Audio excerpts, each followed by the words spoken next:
Hello and welcome to Phoenix.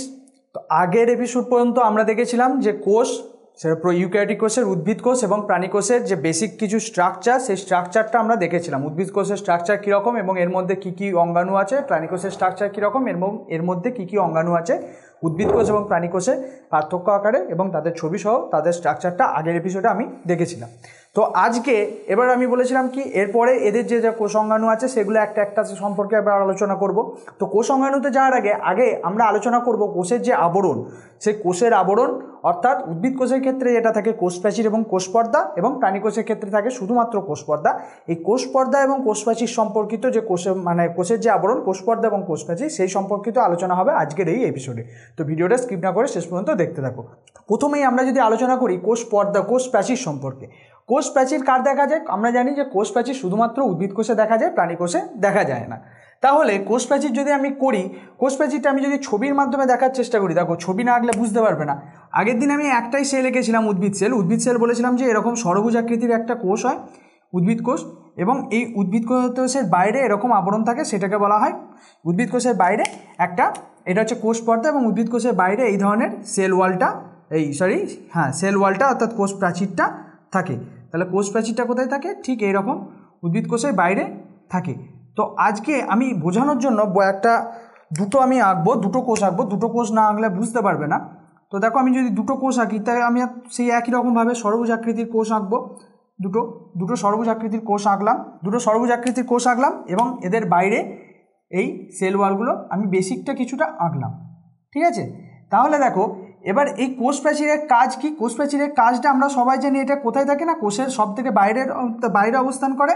এর কাজ হচ্ছে কোষকে দৃঢ়তা প্রদান করা, কোষকে বাইরের আঘাত থেকে রক্ষা করা, কোষকে একটা আকৃতি প্রদান করা। তারপরে যেহেতু কোষ প্রাচীর আছে, কোষের ব্যাপন প্রক্রিয়ায় সাহায্য করতে পারে, কোষের মধ্যে যে আদান প্রদানের কিছু পদার্থের আদান প্রদানে সাহায্য করে। তো দুটো কোষের মধ্যে। এবার দেখো এখানে যে কোষ প্রাচীরটা আছে, আমি এইখানটাতে একটু ডেসক্রিপটিভ আলোচনা করব। তাহলে দেখো আমাদের যে কোষ প্রাচীর, আমরা কি বলেছিলাম, একটা কোষের দুটো আবরণ কি কি? দেখো আমি এখানে লিখিয়ে দিয়েছি কোষ আবরণ বা সেল কোট হচ্ছে কোষের যে আবরণ, তাকে আমরা ইংলিশে সেল কোট বলি। তো সেল কোট দু প্রকার হতে পারে, একটা হচ্ছে কোষ প্রাচীর যাকে বলা হয় সেল ওয়াল, এবং আর একটা হচ্ছে কোষ পর্দা বা সেল মেমব্রেন। তো সেল ওয়াল সম্পর্কিত আমি এখন আলোচনা করছি। এবার দেখো সেল ওয়ালটা কি থাকে? সেল ওয়ালে তিনটে স্তর থাকে। কোষ প্রাচীরে যদি আমরা দেখি, কোষ প্রাচীরের তিনটে স্তর থাকে। কি বললাম? কোষ প্রাচীর, আমি দেখো কোষ প্রাচীরের তিনটে স্তর থাকে। তিনটে স্তর কি কি? একটা, দুটো, তিনটে স্তর আমি একটা একটা করে আলোচনা করবো আর বলবো। প্রথমে কি থাকে? প্রথমে থাকে মধ্যচ্ছদা। প্রথম স্তরটাকে আমি বলবো মধ্যচ্ছদা। ঠিক আছে? এই মধ্যচ্ছদাটা কোথায় থাকে? ঠিক এই জায়গাটায়, ঠিক ধরো দুটো কোষের মাঝখানে পুরো মাঝামাঝি অবস্থায় এখানে থাকে মধ্যচ্ছদা। ঠিক আছে? এটুকু জানলে। এই মধ্যচ্ছদার কাজ কি? মধ্যচ্ছদার কাজ হচ্ছে দুটো কোষের মধ্যে দুটো কোষকে পরস্পরের সঙ্গে সংযুক্ত রাখা, মানে দুটো কোষকে পরস্পর থেকে পৃথক রেখে তাদের সংযোগ রক্ষা করা, এটাই হচ্ছে মধ্যচ্ছদার কাজ। ঠিক আছে? এবার এই মধ্যচ্ছদার পরে কি থাকে? মধ্যচ্ছদার পরে থাকে, প্রথমে থাকে প্রাথমিক কোষ প্রাচীর। মধ্যচ্ছদার পরে কে থাকে না? মধ্যচ্ছদার পরে থাকে প্রাথমিক কোষ প্রাচীর। প্রাথমিক কোষ প্রাচীর কোথায় থাকে? প্রাথমিক কোষ প্রাচীর দেখো আমি লাল কালি দিয়ে আঁকছি। ঠিক মধ্যচ্ছদার পরে এই দুদিকে, এই কোষের ক্ষেত্রে এখানে এবং এই কোষের ক্ষেত্রে এখানে থাকে কি? প্রাথমিক কোষ প্রাচীর। ঠিক আছে? প্রাথমিক কোষ প্রাচীরের পর আর কি থাকে? প্রাথমিক কোষ প্রাচীরের পর থাকে গৌণ কোষ প্রাচীর। প্রাথমিক কোষ প্রাচীরের পর কি থাকে? প্রাথমিক কোষ প্রাচীরের পর থাকে গৌণ কোষ প্রাচীরটা। কোথায় থাকে? গৌণ কোষ প্রাচীরটা হচ্ছে প্রত্যেক প্রাথমিক কোষ প্রাচীরের পর কোষ পর্দার গা পর্যন্ত, এই যেটা আমি সবুজ রঙে দেখাচ্ছি এইভাবে, এইগুলো হচ্ছে সব, এটা হচ্ছে গৌণ কোষ প্রাচীর। ঠিক আছে? তাহলে দেখো এই যে প্রথমে আমরা কি আঁকলাম? প্রথমে আঁকলাম মধ্যচ্ছদা। ঠিক আছে? এই মধ্যচ্ছদা তাহলে কোষ প্রাচীরের প্রথম উপাদানটা কি বললাম? প্রথম যে পর্দাটা, তিনটে স্তর, এই যে সবার মাঝের যে স্তরটা, সেই মাঝের স্তরটাকে কি বললাম? সেই মাঝের স্তরটা হচ্ছে মধ্যচ্ছদা। এই মধ্যচ্ছদা কি নিয়ে তৈরি?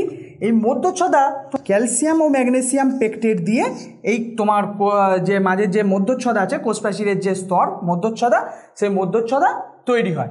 আর এই মধ্যচ্ছদার কাজ কি বললাম? এই মধ্যচ্ছদার কাজ হচ্ছে দুটো কোষকে পৃথকীকৃত রাখা এবং সংযুক্ত রাখা। তাহলে মধ্যচ্ছদা কি দিয়ে তৈরি সেটা জানলাম। তারপরে দেখো, তারপরে কি স্তর বললাম প্রাথমিক কোষ প্রাচীর। তাহলে প্রাথমিক কোষ প্রাচীর কি দিয়ে তৈরি? না প্রাথমিক কোষ প্রাচীরকে যদি বলি, প্রাথমিক কোষ প্রাচীরের প্রধান উপাদান হচ্ছে সেলুলোজ। প্রাথমিক কোষ প্রাচীরের প্রধান উপাদান হচ্ছে সেলুলোজ, মানে প্রাথমিক কোষ প্রাচীরটা সেলুলোজ দিয়ে তৈরি।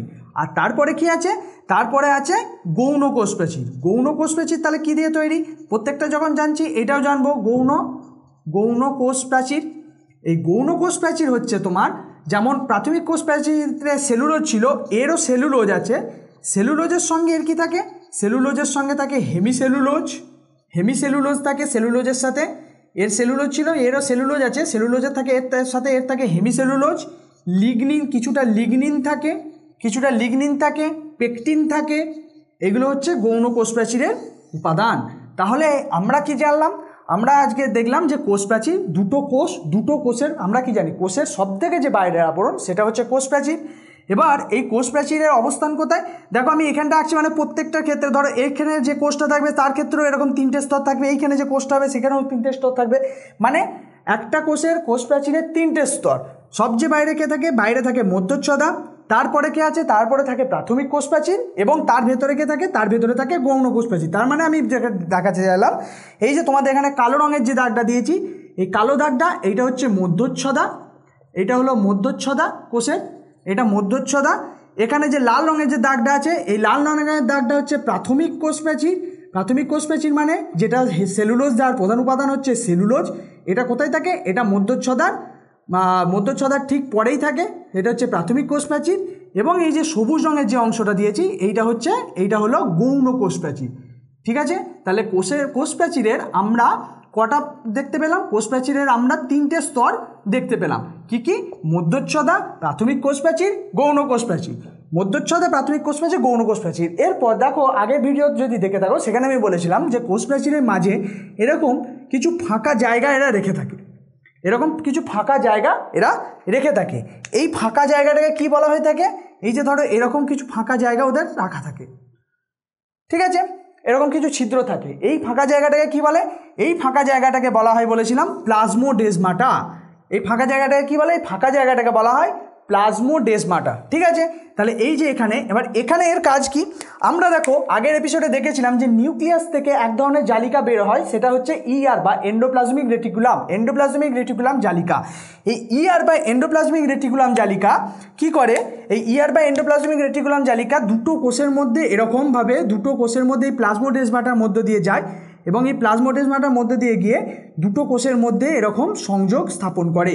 তাহলে ইআর বা এন্ডোপ্লাজমিক রেটিকুলাম, বা যেটা বললাম এটা হচ্ছে ইআর বা এন্ডোপ্লাজমিক রেটিকুলাম, যেটা দুটো কোষের মধ্যে এরকম সংযোগ স্থাপন করে।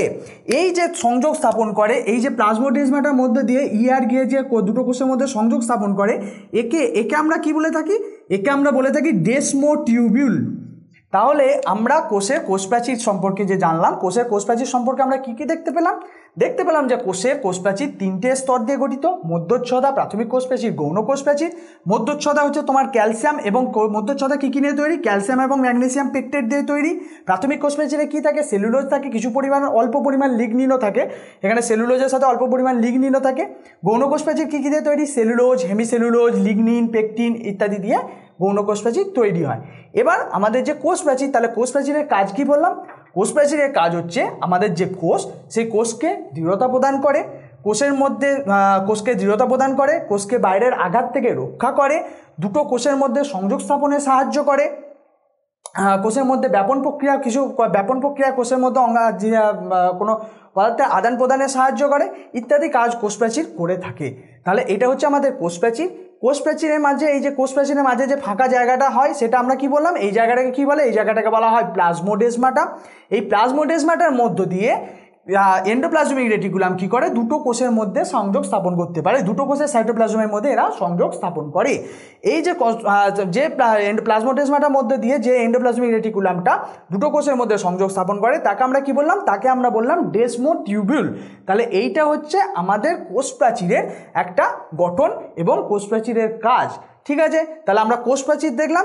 এরপরে আমরা জানবো কোষের যে আর একটা আবরণ, কোষ আবরণ সম্পর্কে পড়ছিলাম, তাহলে প্রথমে কোষ প্রাচীর দেখলাম, তো এরপর আমরা কি দেখব, এরপর আমরা দেখব কোষ পর্দা সম্পর্কে। আমাদের কোষ প্রাচীর হলো, কোষ প্রাচীর কোথায় থাকে, কোষ প্রাচীর উদ্ভিদ কোষের ক্ষেত্রে থাকে, কিন্তু প্রাণী কোষের ক্ষেত্রে কোষ প্রাচীর থাকে না।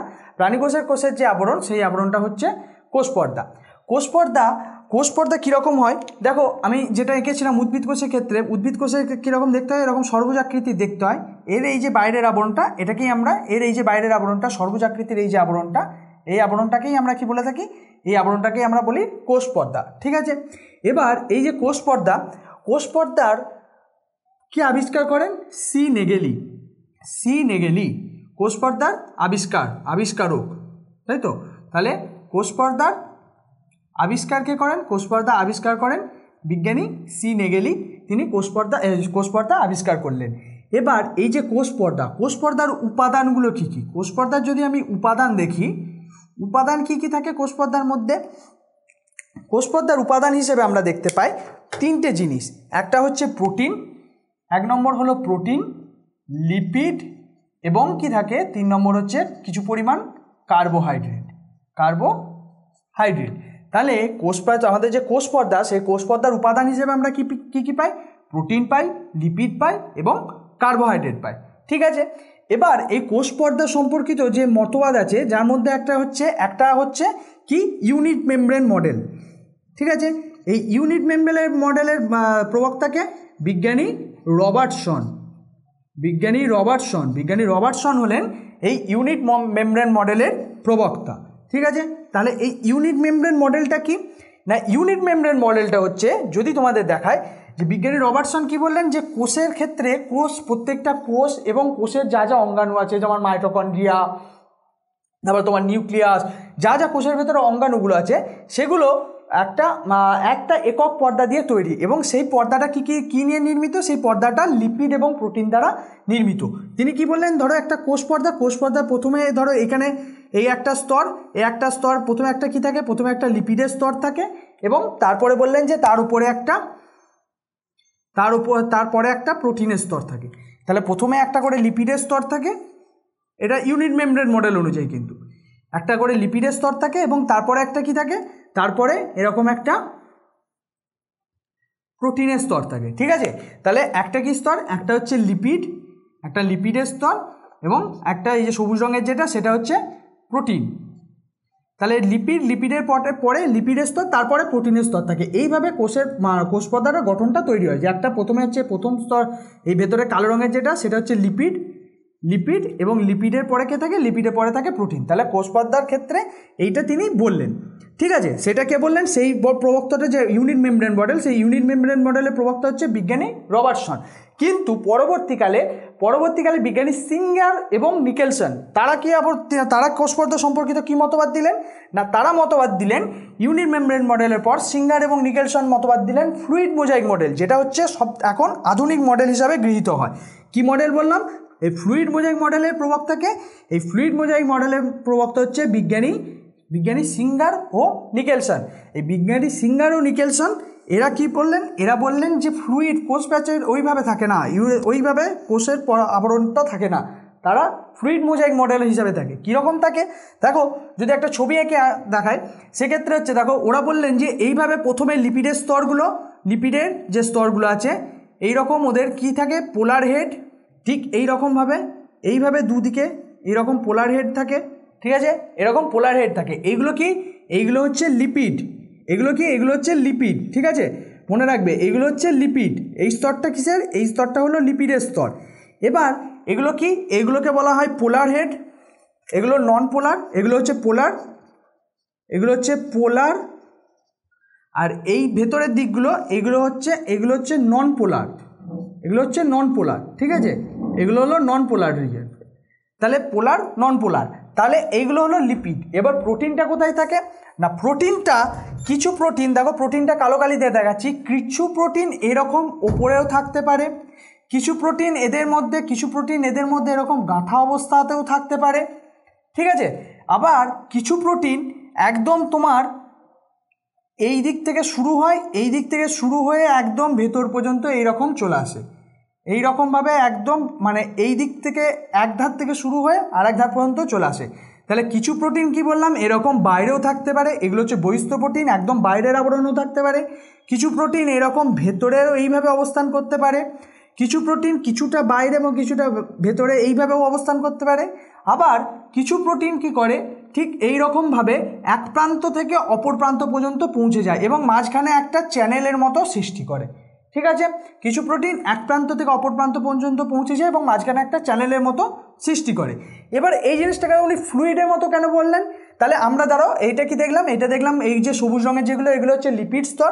তাহলে এই একটা লিপিড স্তর, এই একটা লিপিড স্তর এবং দুটো লিপিড স্তরের মধ্যে প্রোটিনগুলো এইভাবে গাঁথা অবস্থায় থাকে।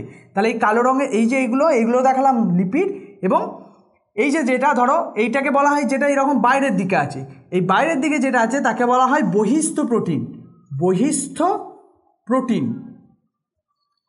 বাইরে যেগুলো আছে, যেটা এরকম একদম ভেতরে এক প্রান্ত থেকে অপর প্রান্ত পর্যন্ত চলে গেছে, শুধু এই বাইরে যেটা আছে নয়, বাইরে যেটা আছে বা ধরো এইখানে একটা মেমব্রেনের মধ্যে গাঁথা অবস্থায় আছে, এগুলো সবই হচ্ছে, এইটাও হচ্ছে বহিস্থ প্রোটিন। আর যে প্রোটিনটা এক প্রান্ত থেকে অপর প্রান্ত পর্যন্ত পুরো পৌঁছে গেছে তাকে বলা হয় কি? তাকে বলা হয় অন্তঃস্থ প্রোটিন। তাকে বলা হয় অন্তঃস্থ প্রোটিন। হয়ে গেল। তাহলে বহিস্থ প্রোটিন, অন্তঃস্থ প্রোটিন, এই প্রোটিন আমরা এই ফ্লুইড মোজাইক মডেলের মধ্যে দেখতে পেলাম। এবার ফ্লুইড মোজাইক কেন বলা হয়? না, ফ্লুইড হচ্ছে এই যে এখানে তোমার যে লিপিড স্তরগুলো আছে, এরা নিজেদের ইচ্ছা মতো, এরা যে সবসময় এক জায়গায় রিজিড হয়ে অবস্থান করে সেটা না, এরা নিজেদের ইচ্ছা মতো চলাচল করতে পারে। কখনো এই দিকে এই স্থানে এইটা আসতে পারে, কখনো পুরোটা ঘুরে যেতে পারে। ধরো এই অংশটা এর মধ্যে আছে, এইটা পুরোটা উল্টে ভেতরে ঢুকে গেল, ঘুরেও যেতে পারে, এইভাবে যেতে পারে। যেহেতু তরলের মতো এরা নিজেদের ইচ্ছা একটা আকার ধারণ করে নিতে পারে, যে কোনো আকার ধারণ করে নিতে পারে, সেই জন্য বিজ্ঞানীরা একে বললেন ফ্লুইড। এবং মোজাইক আমরা কি দেখি? মোজাইক করা যে ঘর হয় সেখানে কি দেখি? গাঁথা অবস্থায় থাকে কিছু কিছু ডিজাইন করার মতো।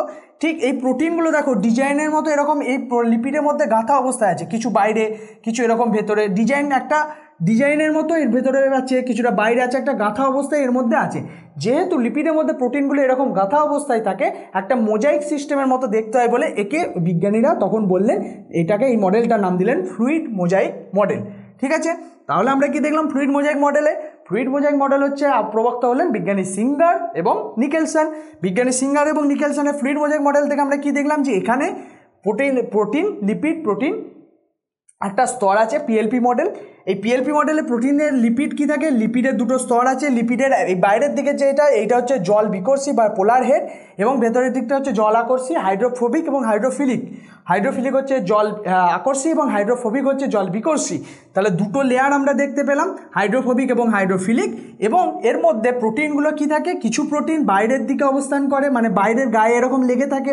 কিছু প্রোটিন উপর একটা স্তরের মধ্যে, যে লিপিডের যে দুটো স্তর আছে, দুটো স্তরের মধ্যে একটা, দুটো স্তরের যে কোনো একটা স্তরের মধ্যে থাকে কিছু প্রোটিন। এই ধরনের প্রোটিনগুলোকে আমরা বলে থাকি কি? বহিস্থ প্রোটিন।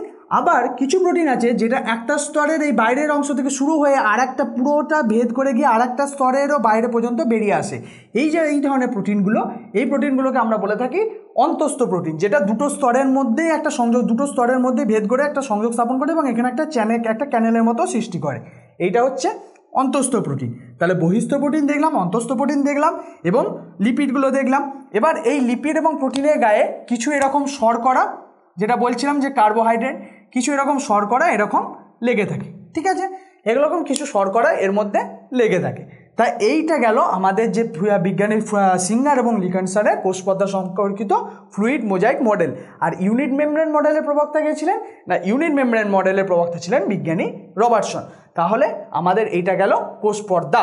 তো আমরা আজকে এই এপিসোডে কী কী দেখলাম? কোষ প্রাচীর দেখলাম, কোষ প্রাচীরের তিনটে অংশ দেখলাম, একটা মধ্যচ্ছদা, তারপরে প্রাথমিক কোষ প্রাচীর, তারপর গৌণ কোষ প্রাচীর, এবং তারপরে দেখলাম কোষপর্দা। কোষপর্দার উপাদান হিসাবে আমরা দেখলাম প্রোটিন, লিপিড এবং কার্বোহাইড্রেট। এবং সেই কোষপর্দা সম্পর্কিত যে দুটো মডেল যেটা সাধারণত প্রচলিত, একটা হচ্ছে ইউনিট মেমব্রেন মডেল, যেটা বিজ্ঞানী রবার্টসন আবিষ্কার করেছেন, ওটা হচ্ছে পুরনো।